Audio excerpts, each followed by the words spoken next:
Looking back on the week that was and forward to the week ahead. It's the Fantasy Football Hustle. Here are your hosts, Brian Drake and Dwain McFarland.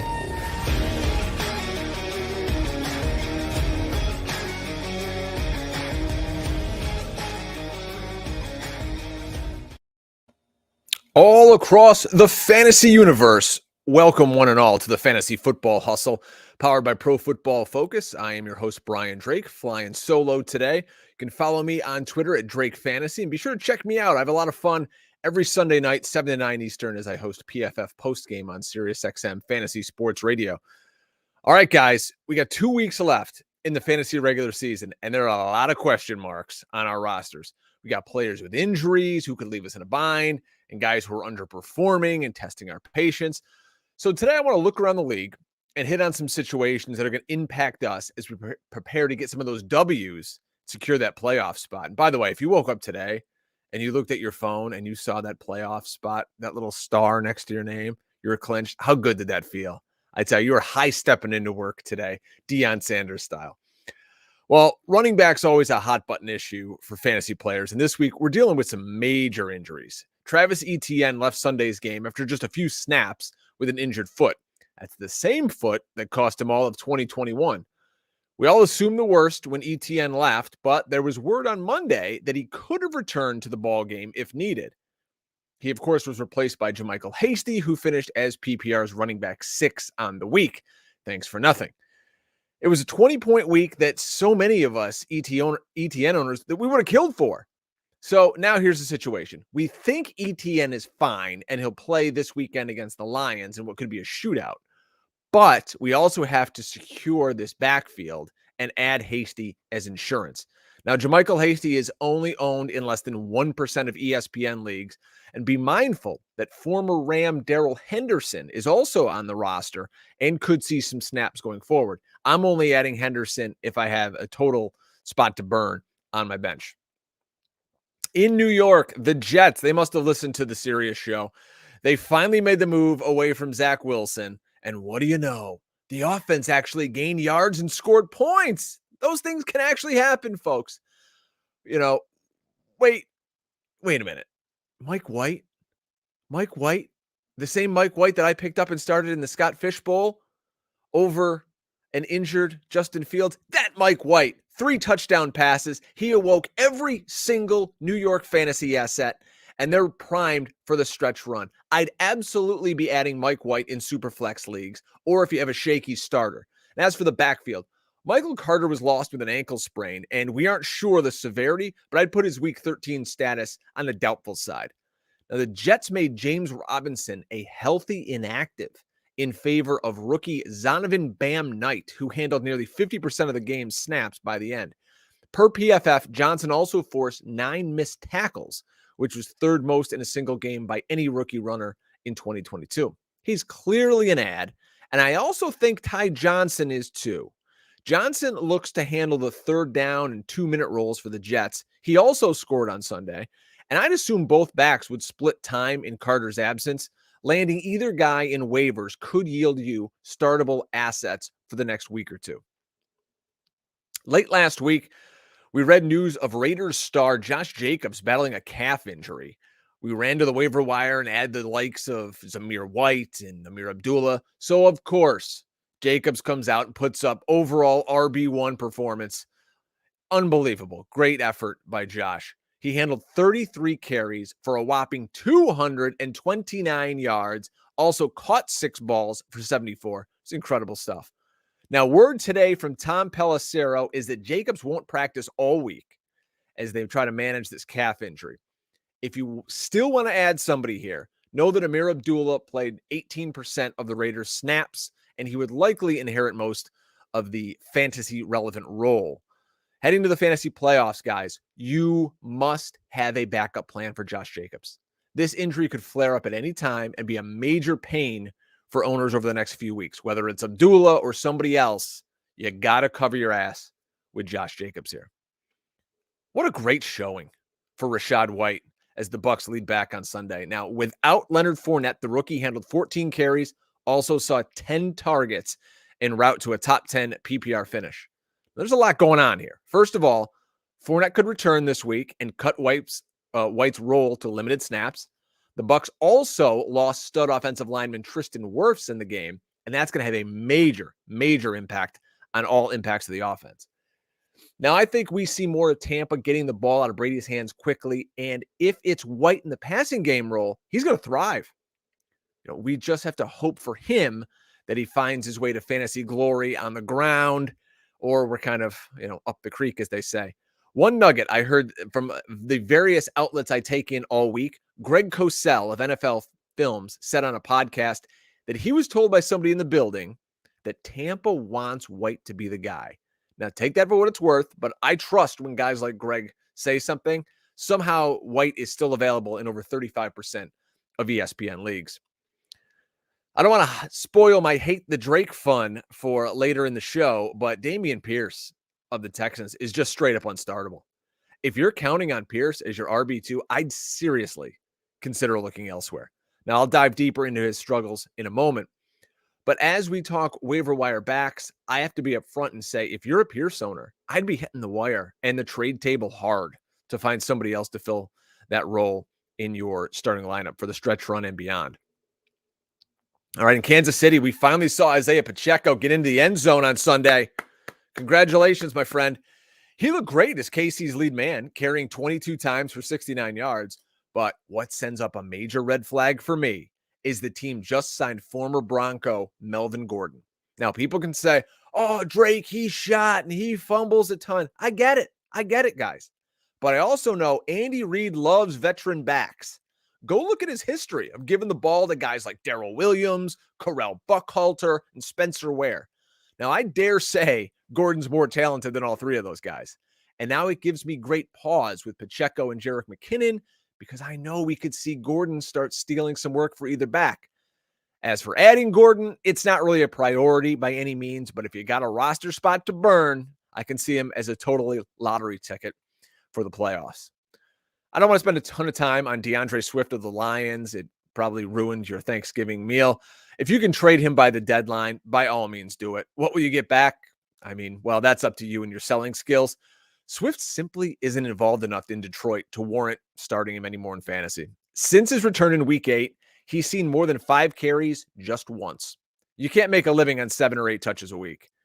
Now, that's the kind of player that's going to get you eliminated from fantasy playoff contention real fast. It's the Jamal Williams Big Wiggle show. Shout out Norman Smiley, old school WCW. And Justin Jackson, he's involved more too. Do your best to sell Swift or just keep him parked on your bench. All right, here's some real meat and potato stuff here. Pull over in your cars, turn the earbuds up, slow down on the run, however you're listening to the hustle. The 49ers backfield situation is going to get real interesting. We all know Christian McCaffrey is the man, but we saw his usage go down. It's not like the Carolina days here, folks. He's splitting work with Eli Mitchell. But as Mitchell is off to do, he was injured on Sunday, and he's effectively done for the fantasy season. Now, McCaffrey's dealing with his own knee injury. He was limited on Sunday, and he was seen wearing a brace that alleviates pain in the kneecap.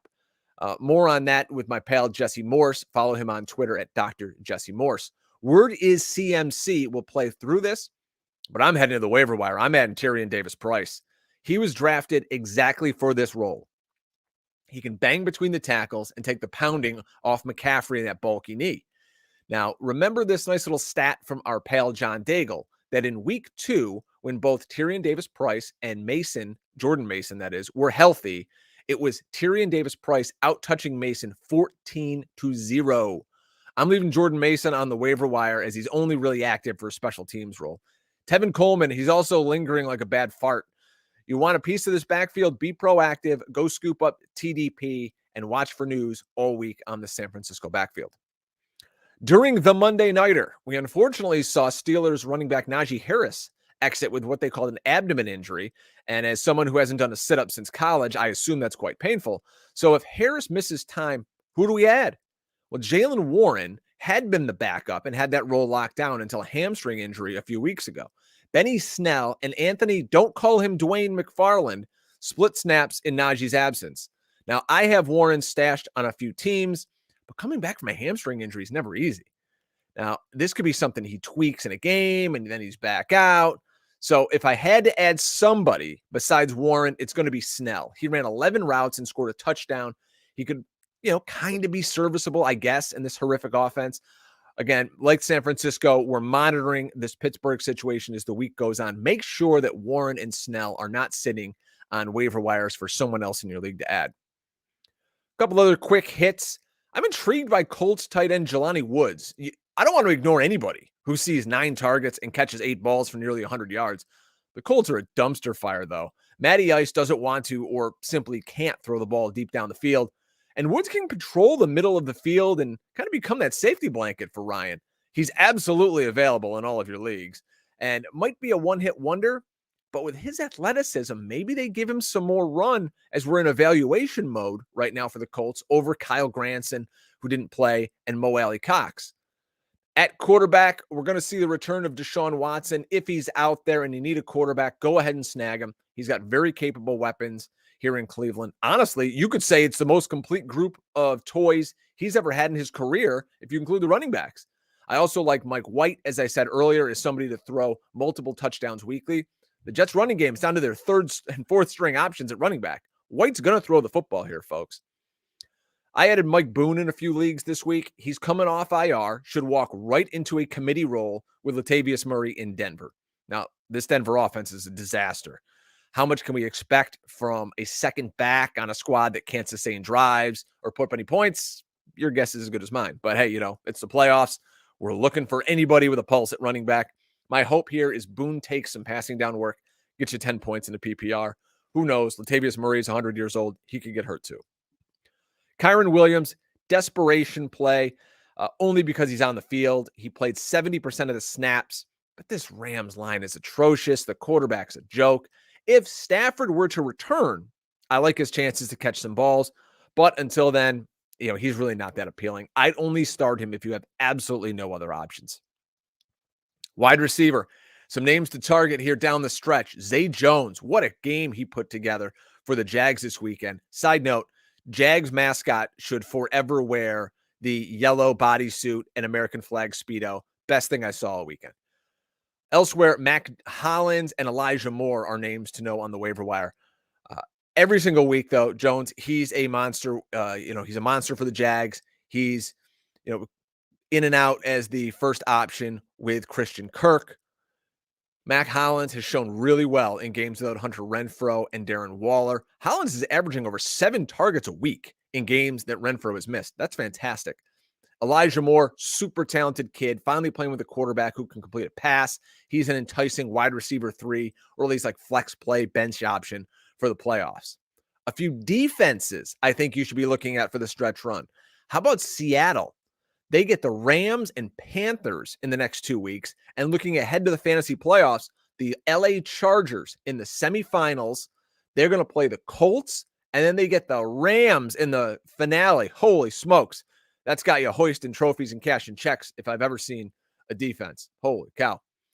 All right, now to America's favorite segment. It's Hate the Drake. It's where we talk about the players who let us down over the last week and maybe spin things forward a little bit in a positive light, if there's any. For this first player, I don't know if there is any. It's Russell Wilson. He stinks. Now, I can't believe the Broncos gave up several picks and gave this guy a new contract. This rivals Houston for the worst offense in the NFL. Wilson was 19 for 35 for 142 yards and 1 score. He averaged 4.1 yards per attempt. He was playing against the 3-8 Panthers on Sunday. He had 61 yards passing at the half. Are you kidding me? Wilson shouldn't start for most SEC teams. He's that bad. Nobody in fantasy can be starting Russ. Now, I get that, but he's absolutely zeroed out the Broncos' skill players. Cortland Sutton finished with 75 yards in a game that the Broncos trailed throughout, and Jerry Jeudy was inactive. Greg Dulcich, although he had a touchdown called back by a penalty, only caught 2 balls for 11 yards. The fact that Denver is stuck with this joker for another 4 years is comical. Per over the cap, if the Broncos were to cut Wilson, they'd take a $107 million cap hit. You know what? Screw it. Who can do it? Wilson's that bad. For you bettors out there, though, the Broncos are now 10-1 to the under this year, and they've gone under that 7 straight weeks. Dameon Pierce, mentioned him earlier. 2 straight games where he's rushed combined 15 times for 16 yards. That's not good. Sunday, he carried 5 times for 8 yards and had 3 receptions for also 8 yards. You simply can't start Dameon Pierce anymore. I'm sorry, America. You can't. Now, look for the next few games here in Houston. You get the Browns. All right, they're terrible against the run. But then you've got the Cowboys, the Chiefs, and the Titans. The Browns entering week 12 allow the second most of fantasy points to opposing running backs. But do you trust Dameon Pierce here? You trust this offense? Maybe if you get through to the championship game, you can play Pierce week 17 against Jacksonville. But even then, my goodness, this Houston team's awful to watch. The switch to Kyle Allen did nothing to ignite the offense. Houston generated 212 yards of offense Sunday. 36 of those were rushing. They finished 2 for 13 on third down. They can't sustain drives. Just avoid Houston and avoid Dameon Pierce for the near future. This was a tough one. My boy Christian Kirk, fun game full of fantasy points, and Jacksonville completed 29 balls for 321 yards. Kirk was only able to corral 4 of his 9 targets, though, for 46 yards. It was the Zay Jones show. Jones saw 14 targets, put up 145 yards. Woo!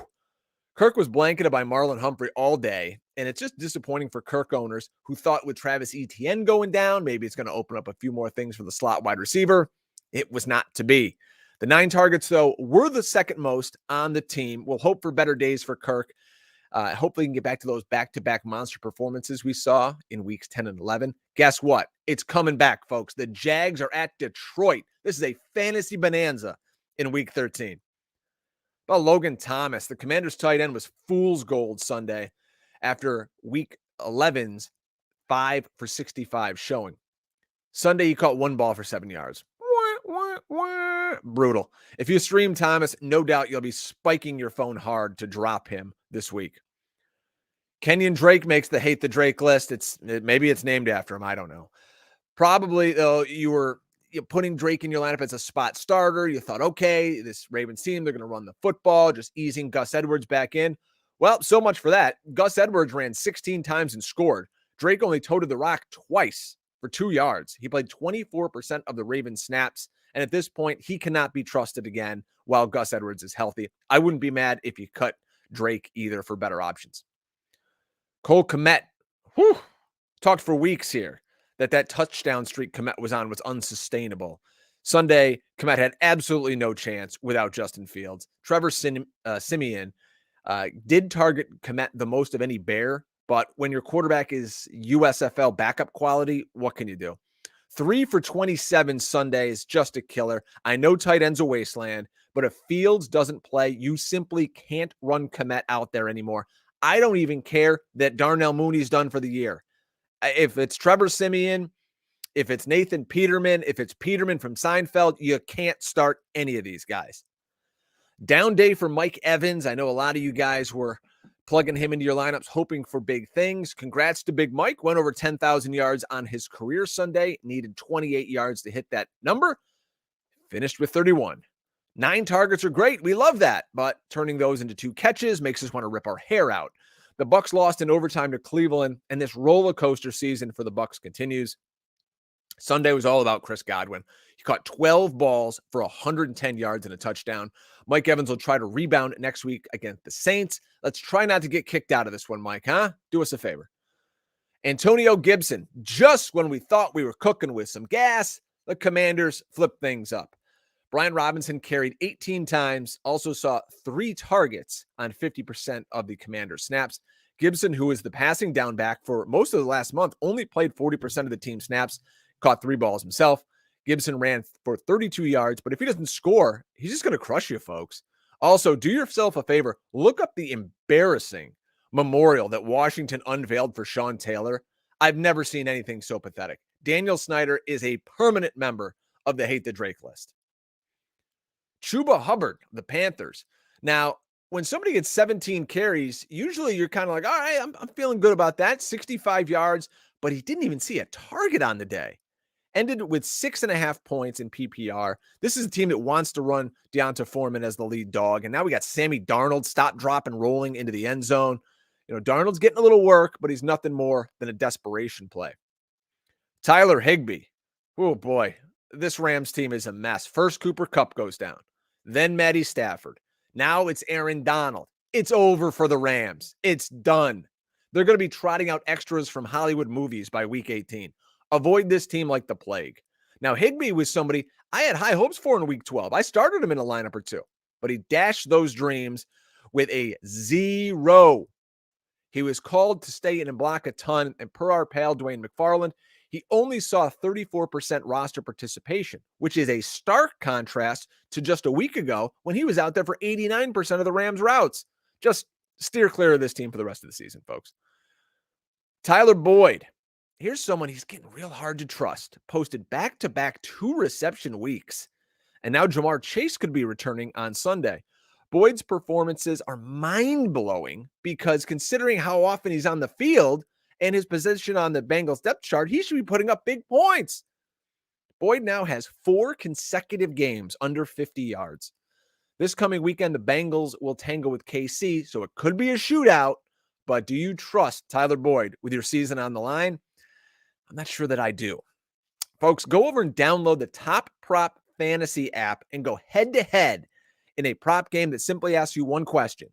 Who's going to score more fantasy points? You see me promoting it every single week here. It's a lot of fun. I crushed it on Monday Night Football. Went 4-0 on my picks, baby. Use code Drake for a $50 first-time deposit bonus. Make sure you're following the show on social media. I'm at Drake Fantasy. The show is at FF Hustle. Of course, Dwain at Dwain McFarland. If you want to go over to Underdog, keep betting, keep doing a little prop action. I'm doing it every single week. Use code HUSTLE at Underdog Fantasy. We'll double your first-time deposit up to $100. Go over to pff.com. Folks, there's still time to be getting in on the action at pff.com. We're so happy to have them as a part of our show. I'm glad to be the host of the PFF Sunday night program. And we got a discount for you, folks. Use code PFF35 and save up to 35% off a PFF Plus annual subscription right now. You're going to get the Nathan Yankee articles. You're going to get our boy Ian Hartitz, all the great stats and data that you've come to love here on the Hustle over there at PFF. Use code PFF35.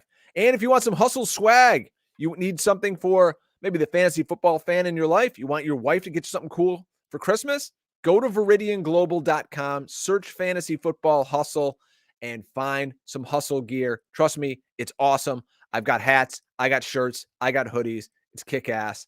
You're going to look great rocking that around the Christmas tree. All right. Thanks, folks. I really appreciate all you guys hanging out. Make sure you're on the YouTube channel, searching Fantasy Football Hustle. Subscribe to the channel. Get the alert so you know when we go live. We're going to be back maybe later in the week with a special guest as we do all season long. Thank you so much for the support this year. Make sure you're going and checking out Dwain over at fantasylife.com. All right, folks, that'll do it. Good luck as we head into week 13. Woo! Only 2 weeks left in the fantasy season. Hit me up on Twitter if you got questions about trades or some start-sit advice. Again, at Drake Fantasy. Until next time, folks, remember to never get out hustled. See you later.